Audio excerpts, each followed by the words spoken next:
இல்லப்பா, அந்த விவாதத்துக்குள்ள போறதுக்கு முன்னாடி நான் நேர்மையான அதிகாரி, ஒரு பைசா நான் வாங்கியிருந்தேன்னு அவர் பெர்ஃபார்மன்ஸ் பண்ணார்ல. கண்டிப்பா அந்த பெர்ஃபார்மன்ஸுக்கு தான் நம்ம விசாரிக்க வேண்டியதா போயிடுச்சு. ஏன்னா பாக்குற பப்ளிக் எல்லாருமே கீழே, ஐயோ சுந்தரேசன் உங்க பின்னால நாங்க இருக்கோம். இந்த சோசியல் மீடியால கமெண்ட்ஸ் போறவங்க அத்தனை பேரும் கமெண்ட் போட்டு போயிடுவாங்க. எதிர்க்கட்சி தலைவர் எடப்பாடி அவர்கள் வந்து நேத்து மயிலாடுதுறையில மீட்டிங் அவரு இது பண்ணிட்டு இருக்காரு இல்லையா, காம்பைன் பண்ற மீட்டிங். அப்பயே நேர்மையான அதிகாரி கூட இங்க வந்து ப்ராப்பரான வேலை செய்யறதுக்கு இது இல்லை, அவரே இது பண்றீங்கன்னா எடப்பாடி அவர்கள் பேசுற அளவுக்கு வந்துருச்சு இந்த விஷயம். ரெண்டாவது அண்ணாமலை ஒரு ட்வீட் போட்டிருக்காரு, நேர்மையான அதிகாரி வேலை செய்ய அவர் பேட்டியே கொடுத்துட்டாரு.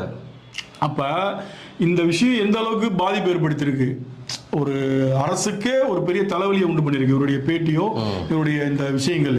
இதுல இன்னொன்று அவர் கொடுத்த பேட்டியில் நீங்க நல்லா மைன்யூட்டா பாத்தீங்கன்னா எந்த இடத்துலையும் அவர் முதல்வரை தாக்கி பேசல. இது சூப்பர் ஆட்சி, நீங்க அருமையான ஆட்சி பண்றீங்க, ரொம்ப